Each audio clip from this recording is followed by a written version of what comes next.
छत्रपती संभाजीनगरमधील पैठण येथे संत एकनाथ महाराजांच्या नाथषष्ठी सोहळ्याला आजपासून उत्साहात सुरुवात झाली आहे. पैठण नगरीत सध्या भक्तिमय आणि चैतन्याचे वातावरण आहे. महाराष्ट्राच्या कानाकोपऱ्यातून 750 पेक्षा अधिक दिंड्या या सोहळ्यासाठी पैठणमध्ये दाखल झाल्या आहेत. या दिंड्या गोदावरी नदीच्या काठी विसावल्या असून वारकऱ्यांनी संत एकनाथ महाराजांच्या समाधी मंदिरात दर्शनासाठी मोठी गर्दी केली आहे.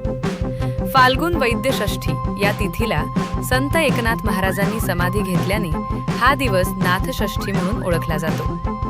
वारकऱ्यांच्या मुखातून एकनाथ भानुदास विठ्ठल, ध्यानबाचा गजर आणि भानुदास एकनाथाचा जयघोष ऐकू येत आहे. हातात टाळ मृदंग, डोक्यावर तुळशी वृंदावन आणि भगवा ध्वज घेतलेले वारकरी भक्तिरसात लीन झाले आहेत. प्रशासनाने भाविकांना कोणतीही अडचण येऊ नये म्हणून चोख पोलीस बंदोबस्त ठेवला आहे. हा सोहळा पुढील काही दिवस मोठ्या उत्साहात सुरू राहणार आहे.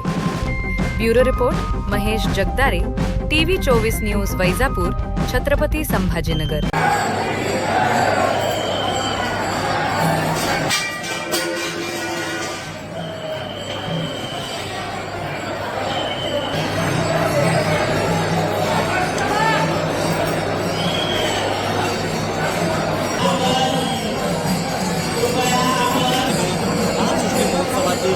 सुरुवात झालेली आहे आणि आज पंचमीच्या मुहूर्तावरच सर्व